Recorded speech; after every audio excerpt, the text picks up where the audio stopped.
सुबह के 7 बजे अंगड़ाई तोड़ती हुई अनन्या खिड़की के पर्दों से आ रही धूप को अवॉइड करती हुई मुंह फेर कर दूसरी ओर पलट जाती है। तभी उसके फोन की रिंग बजती है। कौन है इतनी सुबह, परेशान करके रखती है। कॉल रिसीव ना करके अनन्या अपने मोबाइल को स्विच ऑफ कर देती है। अनन्या बेटा, ये लो, प्राची ने मेरे फोन पर कॉल किया है। तुम फोन क्यों नहीं रिसीव कर रही हो? बात कर लो, कोई जरूरी बात है शायद। दोनों सहेलियों की बात को प्राइवेसी देती हुई वर्षा मुस्कुराते हुए अनन्या के कमरे से बाहर आ जाती है। ओ मैडम, सोती रहेंगी क्या आप? भूल गई आज इंटर कॉलेज कंपटीशन है। अब कॉलेज के ट्रस्टीज की पोती वक्त पर नहीं पहुंचेगी तो सही नहीं लगेगा ना। ट्रस्टी की पोती का नाम भी है और उसका वजूद भी है।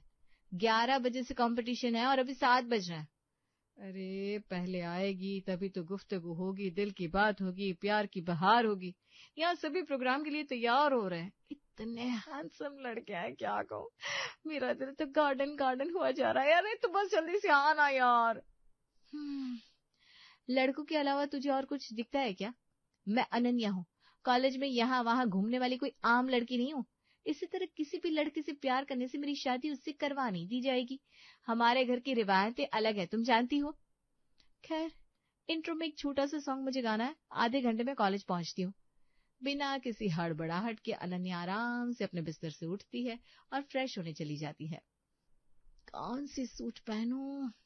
ये ब्लू वाला सही रहेगा। तैयार होकर शीशे के सामने खड़ी अनन्या कानों में बाली डालते हुए बस एक नजर आईने में देखती है, जैसे खुद से कह रही हो, माँ की परछाई हूं मैं। रोज की तरह घर के सभी बड़े हॉल में बैठे थे। दादी पूजा की थाली में फूल सजा रही थी तो वर्षा रसोई में नौकरों को हिदायत दे रही थी। दादी, आज कंपटीशन है, आशीर्वाद दो। जा बेटा, जीत के आना, और याद रखना, महेश्वरी खानदान की बेटियां सिर्फ ट्रॉफी नहीं, सम्मान जीत कर लाती हैं। चमचमाती सफेद कार दरवाजे पर अनन्या का इंतजार कर रही थी। ड्राइवर दरवाजा खोलता है और अनन्या मुस्कुराते हुए पीछे की सीट पर बैठ जाती है। इस बात से बेखबर अनन्या खिड़की के बाहर की तेज हवा को महसूस कर रही थी। आज का दिन सिर्फ एक प्रतियोगिता नहीं, उसकी जिंदगी का पन्ना पलटने वाला दिन बनने वाला है। Oh man, what is this? अगर हमें इनविटेशन दी गई है तो कम से कम अरेंजमेंट तो करना चाहिए था। कैसे यूनिवर्सिटी में ले आई तुम मुझे किट की? मैं अपना पॉप सॉन्ग यहाँ नहीं गाने वाली। हर बात पर हाइपर क्यों हो जाती है कायरा तू? ये तुम्हारे लंदन की यूनिवर्सिटी नहीं है, हमारी यूनिवर्सिटी है। यहाँ काम वक्त से 15 मिनट पहले नहीं, वक्त से 5 मिनट या 50 मिनट बाद शुरू होता है। तो एक काम करती हूँ, तब तक एक शॉर्ट फ्लाइट लेकर किसी और शहर में चक्कर लगा कर आ जाती हूँ मैं। अरे नहीं नहीं कायरा, तुम्हें मुझे ये कंपटीशन जीतवाना है। ऑनलाइन हमारा मिलना यूं ही इत्तेफाक नहीं हो सकता। अगर यूनिवर्सिटी को पॉप सॉन्ग में फर्स्ट प्राइज नहीं दिलवाया मैंने तो सर मुझे धक्के मारकर यूनिवर्सिटी से बाहर निकाल देंगे। वो देख, एक बस आ रही है, उसमें बैठ जाते हैं। भैया रुको। रंग बिरंगे बाल, हॉट पैंट के साथ क्रॉप टॉप पहने, कंधे पर गिटार लटकाए, चिंगम चिबाती हुई कायरा बस पर चढ़ती है। मुंबई की जनरल बस का पहला झटका, और पहले ही झटके में कायरा खुद को एक लड़के की गोद में पाती है। मैं यहाँ कैसे? मैं तो बस में चढ़ी थी। हाँ, बस में ही है मैडम। बस के अंदर एक लड़का है, आर्यन, उसकी गोद में डायरेक्ट लैंडिंग हुई है आपकी। लगता है जनरल बसों में सफर करने की आदत नहीं है आपको। हाँ तो नहीं, पर ये एक्सपीरियंस जरा चिलैक्स सा लगता है। बस फिर क्या था, अपने पीछे लड़कों को दीवाना करने वाली कायरा पीछे खड़ी केतकी को भूलकर आर्यन के साथ बातचीत में लग जाती है। यूनिवर्सिटी पहुंचोगी तो तुम्हें वहां सभी के लैंग्वेज में इतने एक्सेंट मिलेंगे कि तुम्हें लगेगा तुम लंदन की नहीं हो, वो लंदन के है। वैसे बाहर रहने के बाद भी तुम्हारी हिंदी इतनी साफ कैसे है? वो मेरी डैड और मॉम इंडिया की थे ना। आई गेस मैं अराउंड 8-9 साल की रही होंगी जब लास्ट टाइम इंडिया आई थी। फिर तो कभी चांस ही नहीं मिला। कुछ दिन पहले ही एक रैंडम वीडियो कॉल पर केतकी मेरी फ्रेंड बन गई और उसने मुझे अपना रोना सुनाया तो मैंने सोचा क्यों ना अपने पॉप का जादू हिंदुस्तान पर भी चला दूं। इसी बहाने मेरा घूमना भी हो जाएगा। वैसे तुम यूनिवर्सिटी क्यों जा रहे हो? देखकर तुम मुझसे 10 साल बड़े लग रहे हो। तुम्हें ऑफिस जाना चाहिए। वेट अ मिनट, तुम कहीं प्रोफेसर तो नहीं हो? मेरी फ्रेंड ने भी उसी यूनिवर्सिटी में डांस में पार्टिसिपेट किया है तो उसे चीयर करने जा रहा हूँ और कुछ नहीं। वैसे भी हम दोनों के बीच में 10 साल का भी फर्क नहीं हो सकता। दोनों एक दूसरे को देखकर मुस्कुराने लगते हैं। इस तरह एक तरफ अनन्या जेबीएल यूनिवर्सिटी पहुंचती है, दूसरी तरफ कायरा, आर्यन और केतकी। प्रोग्राम की ओपनिंग के लिए पहला सॉन्ग अनन्या को ही पेश करना था, पर जैसे ही वो स्टेज पर पहुंचती है उसका माइक बंद हो जाता है। ये लो, अपनी यूनिवर्सिटी के बच्चे गा नहीं पा रहे और ये हमें हराने आए। अरे मोहतरमा कुछ बोल भी दो, ब्लू सूट में ब्लू बैंगन लग रही हो। सर ये मेरी तरफ देख क्यों नहीं रहा है? माइक ऑन क्यों नहीं है? अब मैं क्या करूं? अनन्या बुरी तरह घबरा जाती है। उसके माथे पर पसीना आ जाता है और दुपट्टा कंधे से सरकने वाला था कि तभी अपने शर्ट की कलाई के बटन को खोलता हुआ शर्ट को ऊपर करते हुए आर्यन स्टेज पर आकर खड़ा हो जाता है। किसे हंसी आ रही थी बताओ? बैंगन खाने वाले को नीला पीला घुसा भी खिला सकता हूं मैं। किसे हंसी आ रही थी बको? Ma'am be comfortable, back end team आ रही है, शायद माइक में प्रॉब्लम है, 2 मिनट में सब क्लियर हो जाएगा। काली शर्ट में तना हुआ सीना लेकर जिस हिसाब से आर्यन ऑडियंस में खड़े छिछोरे लड़कों को अपनी नजर से डरा रहा था, उसे देखकर अनन्या पहली नजर में उसकी कायल हो जाती है। वैसी ही सादगी, वैसा ही बड़प्पन जैसा माहेश्वरी खानदान के दामाद में होना चाहिए था। 7 दिन तक चलने वाला ये कल्चरल प्रोग्राम सभी की जिंदगियों को उलट पुलट करने वाला था। कॉलेज के हॉल में कायरा केतकी के साथ पॉप सॉन्ग की प्रैक्टिस कर रही थी, तभी वहां से गुजरती हुई अनन्या की नजर उस पर पड़ती है। कितना अच्छा गाना गाती हो तुम, मतलब स्टाइल में अलग है पर अच्छा है। हे, तुम तो वही हो ना जिसने फर्स्ट डे पर ओपनिंग सॉन्ग गाया था? नाइस, तुम्हारी वॉइस बहुत मेलोडियस है। इस कंपटीशन को जीतना है ना केतकी, तो मैं तुम्हें क्या कहती हूँ, कॉम्बिनेशन बना देते हैं, क्लासिकल म्यूजिक और पॉप सॉन्ग, कुछ नया ही निकल कर आएगा। प्लीज अनन्या, मना मत करना, तुम तो ऐसे भी ट्रस्टी की बेटी हो, कुछ भी हो जाए तुम्हें तो वो फर्स्ट सेकंड रैंक दे ही देंगे, पर मेरा क्या, प्लीज प्लीज प्लीज। और इस बात पर मॉडर्न दुनिया की चुलबुली सभी के अगेंस्ट खड़ी हो जाने वाली कायरा संस्कारों से भरी अनन्या से हाथ मिला लेती है। 24 घंटे में से 14-15 घंटे एक साथ रहना और वक्त बिताना। कब अनन्या और कायरा इतनी अलग होकर भी इतने करीब आ गई थी, किसी को पता नहीं चल रहा था। सच बताओ अनन्या, जिस लड़की ने पूरी लाइफ अकेलापन देखा हो, उसे दूसरे देश में आकर इतना अपनापन मिल जाएगा, मुझे विश्वास नहीं हो रहा है। यहाँ से जाने का बिल्कुल भी मन नहीं कर रहा है, पर वहाँ कोई मेरा वेट कर रहा है, मुझे जाना होगा। कुछ दिन तुम नहीं रुक सकती क्या कायरा? अरे रहने की कोई प्रॉब्लम नहीं है, तुम मेरे घर पर मेरे साथ रह सकती हो। और इसी बहाने मैं भी अपने कॉलेज के दिनों को थोड़ा और एंजॉय कर लूंगा। मतलब मैं आर्यन ग्रुप ऑफ इंडस्ट्रीज का इकलौता वारिस आर्यन मल्होत्रा हूँ। फॉरेन में कुछ बिजनेस टेक्निक्स सीख रहा हूँ। कुछ दिन पहले ही इंडिया लौटा। यहाँ आते ही मुझे बॉस बनाकर ऑफिस के 4 दीवारों में घोट दिया गया। मैं तो अपनी शर्तों पर जीने वाला परिंदा हूँ। बाहर तो मैं अपना खाना खुद बनाता था, सब कुछ खुद करता था, और यहाँ देखो, इसीलिए अपने दोस्त की मदद करने के बहाने मैं यहाँ आ गया। दोस्त क्या, वो मेरे स्टाफ का बेटा है, पर तुम लोगों के साथ जो मजा किया ना मैंने, वो अपने बड़े से बंगले में भी नहीं कर पाता। दम घुटता है मेरा वहां। I will miss these days. मतलब 10 साल तो नहीं, पर 8 साल के बड़े तो जरूर होगे तुम।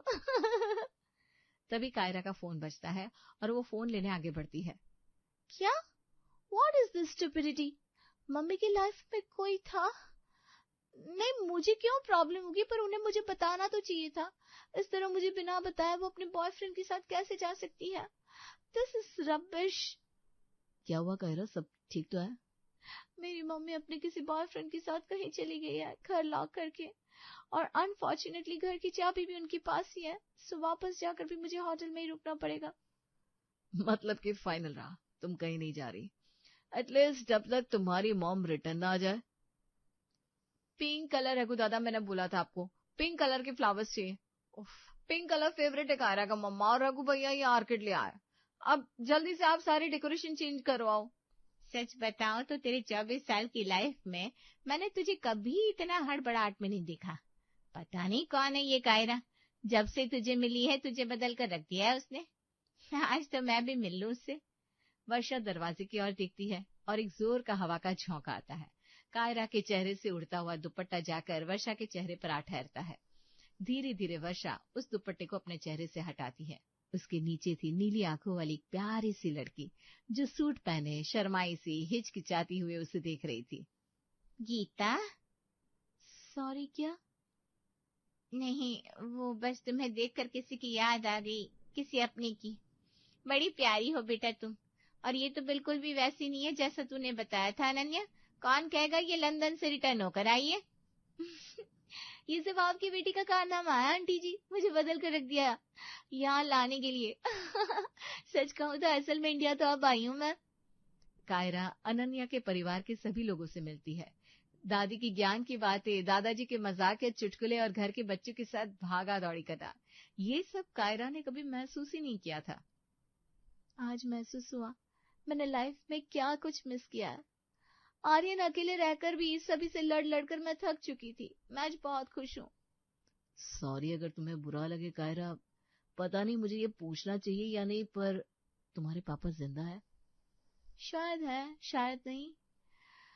कई सालों में एक बार वीडियो कॉल पर बात हो जाती है। अब से कुछ 4-5 साल पहले आए थे लंदन, फिर वापस लौट गए। वीडियो कॉल पर भी 2 साल पहले बात हुई थी। कौन से शहर में रहते, कहाँ ठिकाना है, कुछ नहीं पता। मैं मम्मी को भी ब्लेम नहीं करती। जिसका पार्टनर उसके साथ ना रहता हो, वो तो यहाँ वहां भटक ही जाएगा ना। काश ऐसा परिवार मेरा भी होता। मेरा परिवार तुम्हारा नहीं है क्या कायरा? चाचा चाची, अंकल आंटी, दादा दादी, फूफा फूफी, कौन नहीं है मेरे परिवार में? तुम्हें बहुत अच्छा लगेगा वहां कायरा। हाँ, एक छोटा बच्चा नहीं है, पर वो तुम्हारे आने के बाद जरूर आ जाएगा। एक लड़की जिसकी माँ घर पर ना हो, जिसके पिता का अता पता ना हो, उसे तुम्हारे घर वाले अपनाएंगे? इस पूरे बिजनेस का अकेला वारिस हूं मैं। अपनाए तो अपनाए, ना अपनाए तो भी उड़ता परिंदा हूँ, अपनी मैना को लेकर उड़ जाऊंगा। एक रोज आर्यन अपने ऑफिस में काम कर रहा था, तभी कोई दरवाजे पर नॉक करता है। Can I come in mister Aryan? Oh Ananya, आओ आओ बैठो। What a pleasant surprise. मुझे तो लगा तुम मुझे भूल गई हो। भूल तो शायद तुम गए हो। फेसबुक पर रिक्वेस्ट भेजी थी मैंने, एक्सेप्ट नहीं किया आपने, तो सोचा क्यों ना इतने बड़े इंडस्ट्रीज के मालिक से खुद ही मिलने चले जाओ। आप भी कुछ कम नहीं है मैडम। कितने यूनिवर्सिटीज के ट्रस्टीज आपके घर वाले हैं, कितने बिजनेस है यहाँ, और एक दो मार्केट में तो सिंघानियाज हमें टक्कर भी देते हैं। कहीं मेरी बिजनेस पॉलिसी चुराने तो नहीं आई हो तुम? बिजनेस पॉलिसी नहीं, तुम्हें चुराने आई हो। तेज तो हो गई हो मेरे साथ रहकर तुम। बताओ क्या खातिर करूं? बिजनेस की बात है इसलिए मैं यहाँ आई हूँ। तुमसे अच्छा बिजनेस मुझे कौन सिखा पाएगा। लास्ट सेमेस्टर है, इसके बाद सीधा सेटल होना है। लास्ट सेमेस्टर के पहले बिजनेस सीखना चाहती हूँ, तुम मेरी हेल्प करोगे? अनन्या आर्यन के करीब आने के बहाने ढूंढ रही थी, पर आर्यन का दिल तो कायरा पर अटका था। मैं तो गिने चुने कपड़े लेकर आई थी, पर वो कपड़े यहाँ नहीं पहन सकती। कल शॉपिंग पे जाना पड़ेगा मुझे। मेरा क्लोजेट आपके लिए खुला हुआ है मैडम, जो चाहे पहन लीजिए। और अगर साइज में 19-20 हो ना, तो आप माँ की हेल्प ले सकती हैं। मम्मा ने फैशन डिजाइनिंग किया है, उनके हाथ में एक बार जो कपड़ा आ जाए ना, उसकी फिटिंग कोई भी नकार नहीं सकता। तुम्हारी मम्मी बहुत प्यारी है अनन्या, मेरा बहुत ख्याल रखती है। पर अब 10 डेज ऑलरेडी हो गया है, और कितने दिन मैं यहाँ रहूंगी। मुझे लगता है मुझे चलना चाहिए। हाँ, फिर अपनी सहेली को भी यहाँ से ले जाना। अरे जब अनन्या का घर है ये, तो क्या तुम्हारा नहीं हुआ?